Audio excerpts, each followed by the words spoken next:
What's up, basketball fans? Welcome to the Warriors Report. It's time to talk about the Raptors and the 76ers first round matchup in this year's NBA playoffs. Now, there's obviously a lot of history between those two teams because the last time they met, it went to Game 7 and Kawhi Leonard's shot had sent the 76ers home. Now, of course, these two rosters look completely different. The Raptors no longer have Kawhi Leonard, Kyle Lowry, Marc Gasol, or even Danny Green, who is now on the 76ers. And the 76ers no longer have Ben Simmons, Jimmy Butler, or JJ Redick, and they now have James Harden as well. But for today's video, I will be discussing 5 factors that will have a huge impact on this series and what I believe will ultimately determine the outcome of this series. So if you're ready to watch this video, make sure to hit the like button. If you want to hit the subscribe button as well, that'd be amazing. I do have some giveaways I'm going to be announcing shortly, so stay tuned for that. So with that being said, let's get into today's video. Now, as you guys know, I do like to give out shoutouts on my channel, and for today's video, the shoutout goes out to Eliza. So Eliza, thank you so much for supporting this channel through likes and comments. It is very much appreciated. Now, before we get into those 5 factors, I just want to quickly highlight some statistics just to kind of give you an idea of how the Raptors and the 76ers have fared against each other during the season. Now, the Raptors and the 76ers have faced off 4 times this season, and the Raptors have beaten them three times while averaging 109 points and holding the 76ers to 106.2 points per game. I also wanted to highlight these statistics on the right hand side as well, because when you take a look at these statistics, they're very similar between these two teams. The Raptors and the 76ers both hold a home record of 24-17, and even their away record is very similar. The 76ers do have a few more wins on the road, but when you talk about how many points they score per game, both the Raptors and the 76ers average 109 points per game, and when they hold their opponents to, both of these teams hold their opponents to 107 points, which is crazy because both of these statistical categories are very similar. I also wanted to show this as well. I did highlight this in my last video, but for those of you who may have missed it, in the 4 games they have faced off against each other, these are the numbers they were putting up. Their field goal percentages are similar, their 3-point percentages are very similar as well. Now, of course, the 76ers do average more free throws because Joel Embiid does get to the free throw line quite a bit, and James Harden is there as well. But because the 76ers have Joel Embiid and the Raptors, well, they don't really have a traditional big man, so they're forced to throw kind of these smaller guys on Joel Embiid and kind of just foul him at times when they're unable to guard him. So that is one of the reasons why the 76ers do average a little bit more free throws. But it's funny I say that the Raptors do not hold a traditional big man on their roster, but despite that, they're averaging more rebounds per game than the 76ers, and they're also scoring more points in the paint as well. So this is going to be a fun series just based on some of these numbers you're seeing.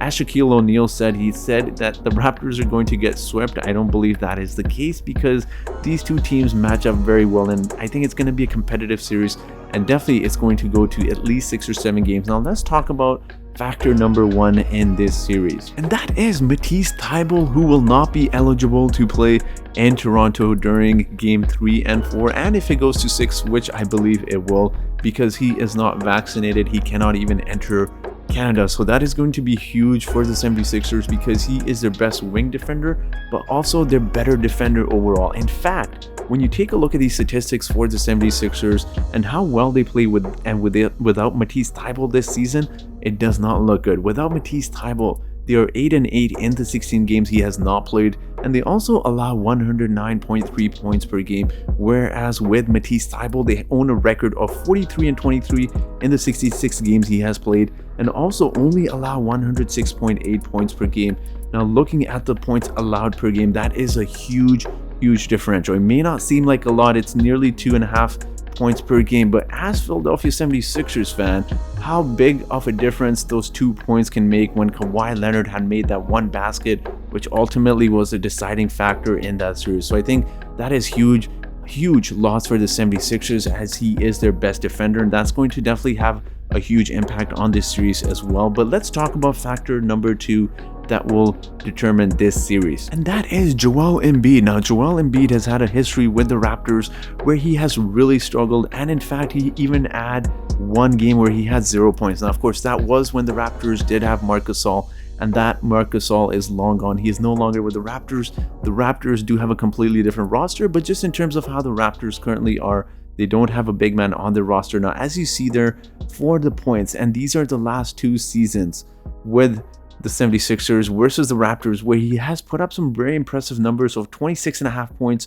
13.2 rebounds, 2.7 assists, a steal and block a game. But one stat I would like to highlight here: despite the Raptors not having a traditional big man, they did hold Joel Embiid to 39.8% from the field, which is absolutely insane considering that he is a very dominant big man who is leading the league in points this season. But also just in terms of the Raptors not really having the individual player that can really guard Joel Embiid, it's amazing what the Raptors do when they play him. And Joel Embiid has gone on for the record to say that he absolutely hates playing against the Raptors because of the different schemes they throw at him. I mean, he oftentimes doesn't even look to score because it makes it so much more challenging, and he looks to get his teammates as well. So it's quite impressive that the Raptors have held him to such a low field goal percentage. So I think that is going to be a huge factor in this series when you talk about Joel Embiid, who could be a potential MVP, and how he is going to perform and what the Raptors do to guard him, because the Raptors do have small ball lineups of these 6'8", 6'9" guys on their roster. So I wonder how they're going to be able to guard Joel Embiid and what schemes they're going to be throwing at him. So that is going to be definitely one storyline you definitely want to keep your eyes on. Now let's talk about factor number 2 in this series, and that is Pascal Siakam. Which Pascal Siakam are we going to see in this year's playoff? The last time Pascal Siakam played in the playoffs, he looked absolutely atrocious in the bubble.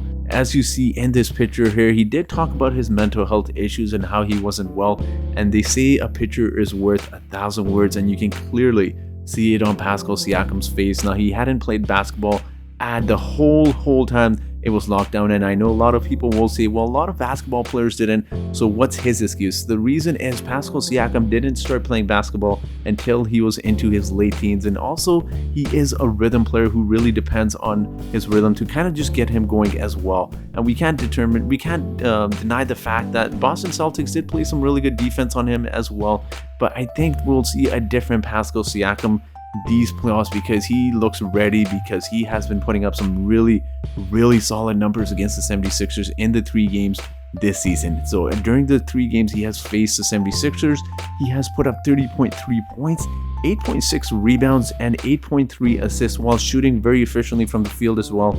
50.8% from the field is very impressive. Now, when you take a look at these stats, these are stats you would probably expect from someone like a James Harden or LeBron James. Those are quite impressive numbers for Pascal Siakam. And if you're a 76ers fan and you're watching this, who are the 76ers going to put on Pascal Siakam? Because they don't really have a body they can put on Pascal Siakam that can defend Pascal really well. They tried Joel Embiid, but he is not quick enough to keep up with Pascal Siakam, and Pascal Siakam definitely uses that to his advantage as well. We've seen that very many times when Pascal Siakam goes one-on-one with Joel Embiid. So it's going to be interesting to see what the 76ers do to guard Pascal and which bodies they throw at him, and which Pascal Siakam we will see in the playoffs. I think he will have a rebounding season this year. He's looked amazing this season. I think he'll definitely bounce back from his last playoff performance.